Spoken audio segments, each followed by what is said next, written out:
Ekinci ayal alıp bersem bolavu güyöme deydi.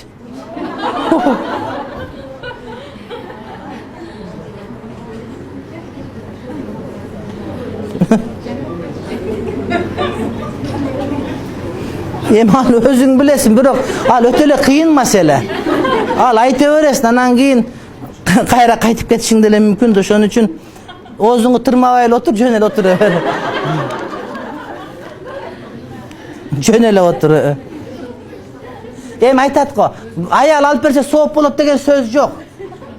Ha? Bireler korktu öğretti. Ayal alıp berse soğuk bolup degen beşike çıkart başka yok. Sen güyün itaat kıl.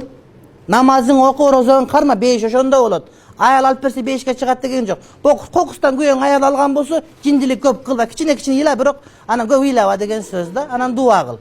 Anan cindilik kılıp köçöge çıkıp alıp, başka kılıp aslında ölüp alam dep. Yok, eğer muhtaç bolup kalgan ıhtimalı var da, misal üçün araganda olup kalışı mümkün da, densoluğu jol berbe kalışı mümkün ıhtimalı olup kalsa. Anan bırak özü var, izle tap gelip, al dep berse 5'e çıkart degen söz.